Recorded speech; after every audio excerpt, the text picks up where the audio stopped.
والشاکرین والموقنین والمطمئنین والحمد للہ رب العالمین۔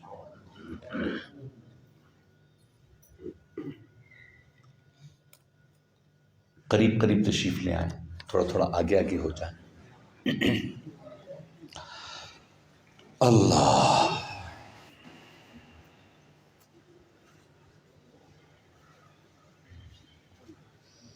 بزم اعلیٰ حضرت کی جانب سے 11ویں شریف اور یوم صدیق اکبر رضی اللہ تعالیٰ عنہ کے حوالے سے اس محفل کا انعقاد کیا ہے۔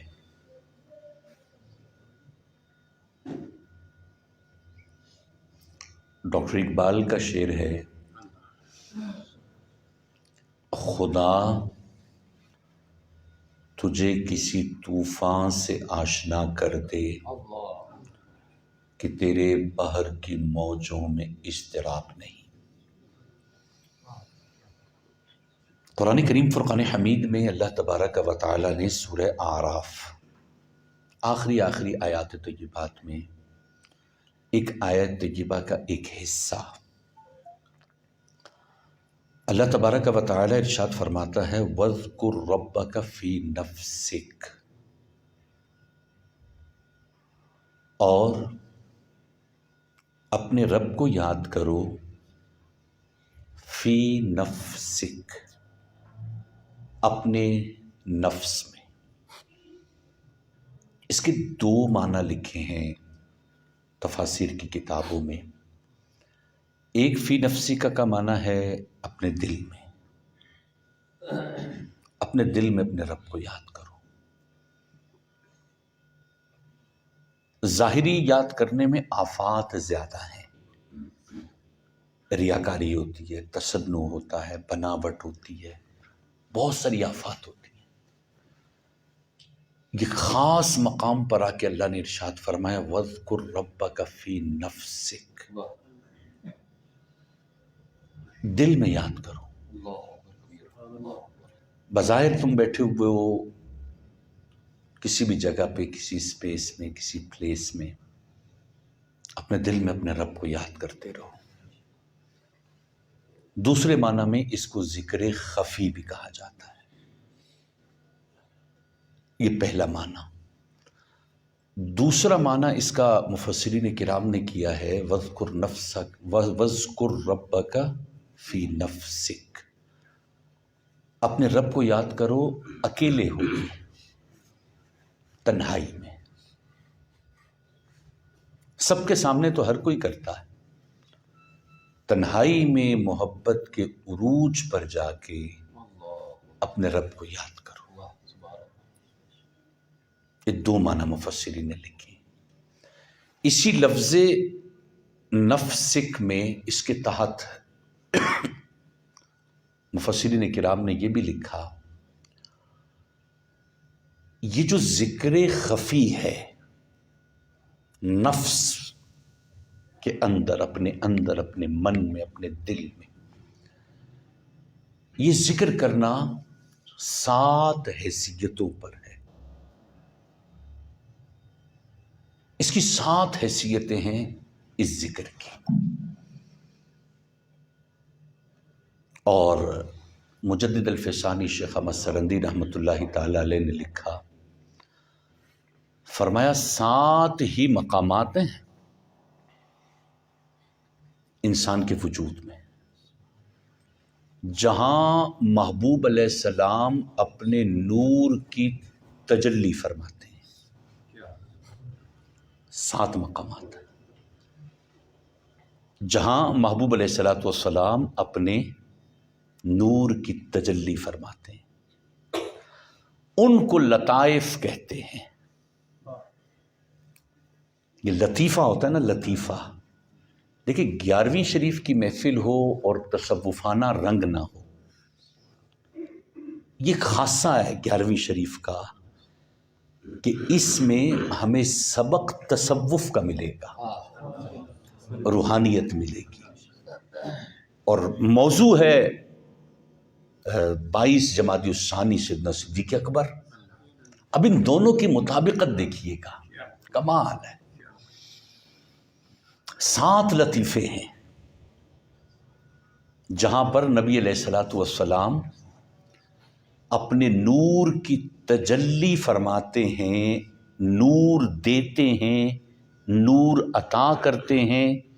یہاں دوسرا معنی، نبی علیہ السلام انسان کے وجود میں 7 مقامات ایسے ہیں جہاں حضور توجہ کرتے ہیں۔ ایک لکھا ہے نور، کہ حضور کا نور جس جگہ پر جا کے، جو پوائنٹ ہے جس پوائنٹ پہ آ کے حضور کا نور آتا ہے، وہ 7 مقامات ہیں۔ یا 7 مقامات ایسے ہیں کہ جن کی طرف محبوب توجہ کرتے ہیں، ان کو 7 لطائف کہتے ہیں۔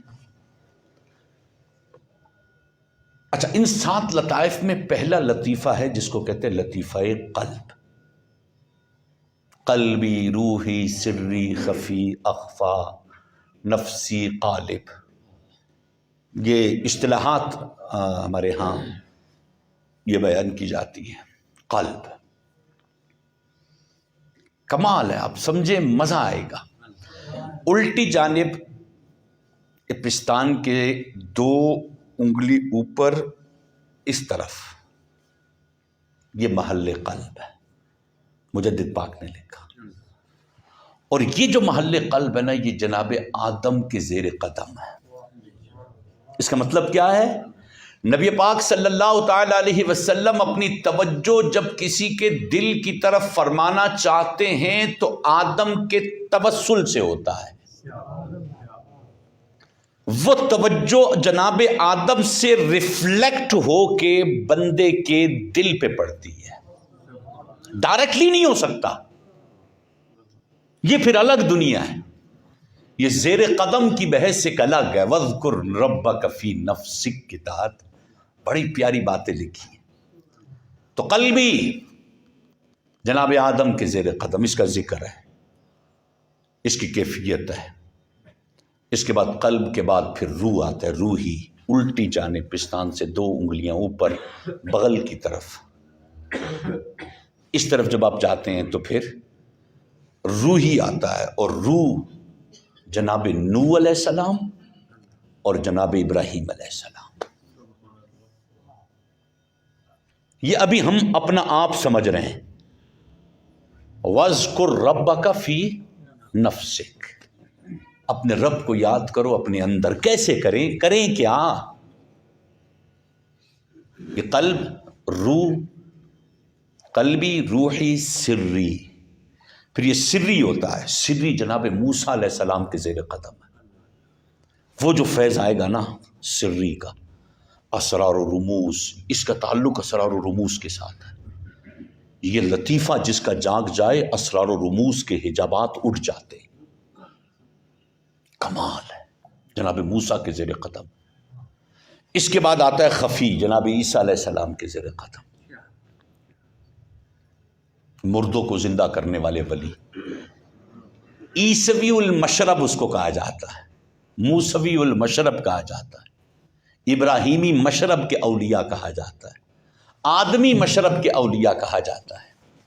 اور اخفا ہے محبوب علیہ السلام کا۔ کلمہ پڑھنے کی وجہ سے،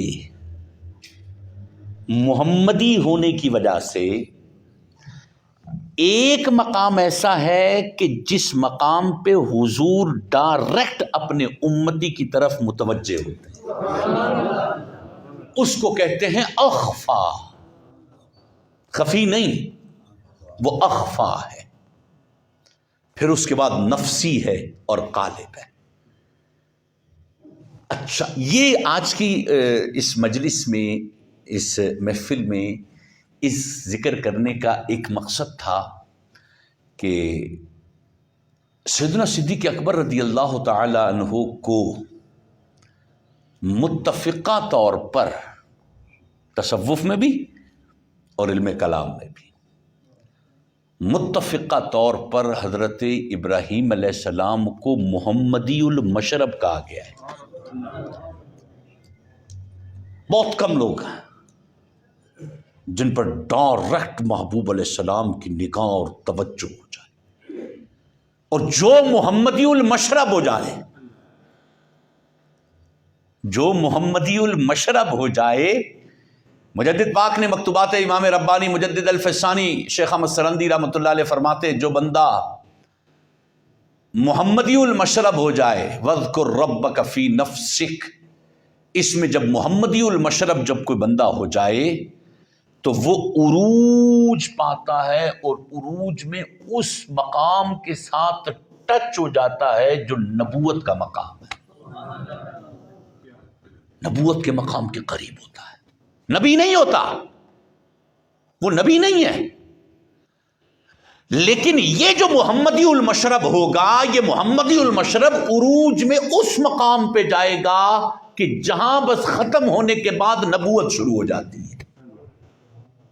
یہ جناب ابو بکر ہے، محمدی المشرب، سیدنا صدیق اکبر رضی اللہ تعالی. یعنی آپ اندازہ لگائیں، ایسا تصوف کی اصطلاح میں بھی اگر ہم اصطلاحات کو دیکھیں تو سیدنا صدیق اکبر رضی اللہ تعالیٰ عنہ جیسا کوئی نہیں نظر آتا. جو آپ کا مقام ہے، جو آپ کا مرتبہ ہے، یعنی بلا اختلاف مسلک و مذہب. الیواقت والجواہر فی بیان عقائد الاکابر میں لکھا ہے، دیگر لوگوں نے بھی لکھا ہے، نبی کریم صلی اللہ تعالی علیہ وسلم کا عروج العروج کیا ہے. نبی پاک صلی اللہ علیہ وسلم کا اس سے بڑا عروج نہیں ہے کوئی، اور وہ عروج ہے لا مقام محبوب کا رب کو دیکھنا. یہ عروج العروج ہے، یہ عروج کسی کو نہیں ملا،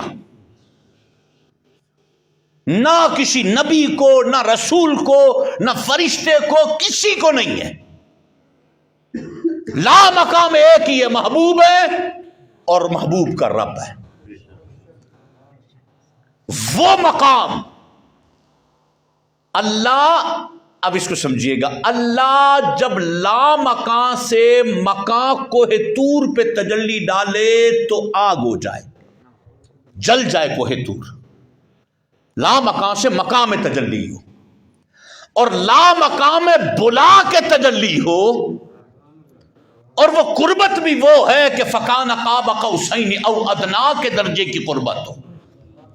وہ قربت اس سے بھی او ادنا کی قربت ہو، اور وہ قربت بھی اس حالت کی ہو کہ جس کو اعلیٰ حضرت امام اہل سنت نے فرمایا کہ ہوا کہ آخر کے ایک بجرا تموجے باہرے ہو میں ابرا، دنا کی گود میں ان کو لے کر فنا کے لنگر اٹھا دیے تھے. فنا کے لنگر اٹھا دیے، بشریت اتار دی.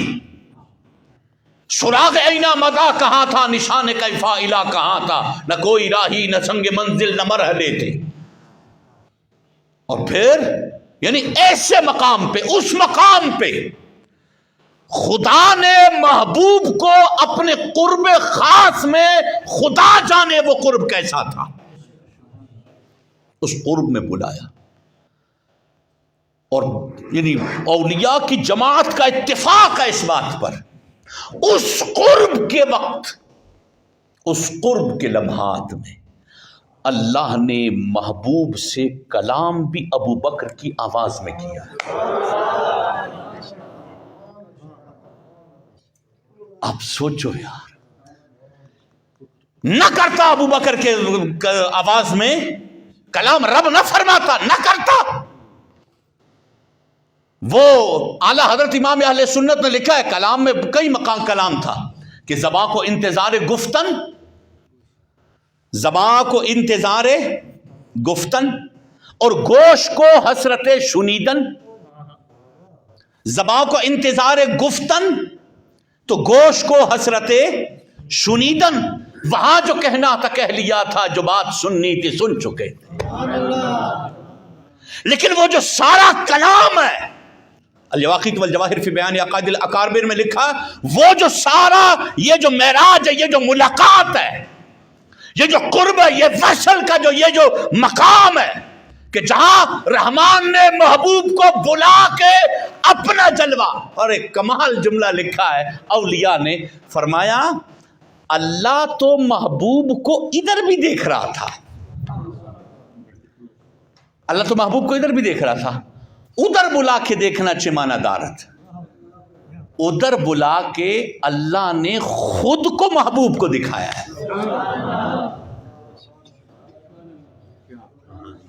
اور وہ جو قربت کی وادیاں تھیں، وہاں اگر کوئی تیسری آواز تھی تو ابو بکر کی تھی۔ آپ سوچیں کہ یہ کیسے محمدی المشرب ہوں گے۔ خود نبی علیہ السلام فرماتے ہیں میں نے اس جگہ پر جب مجھے آواز آتی تھی نا، اب اللہ فرماتا ہے ادنو منی ادنو منی ادنو منی، اب جیسے میں نے آواز سنی تو مجھے لگا کہ مجھے پتہ چلا کہ ابو بکر کی آواز ہے۔ اچھا، ایک تو خدا نے کلام ابو بکر کی آواز میں، حالانکہ خدا اس کا کلام بلا صوت ہے ایک، اور دوسرا خدا بھی جانتا ہے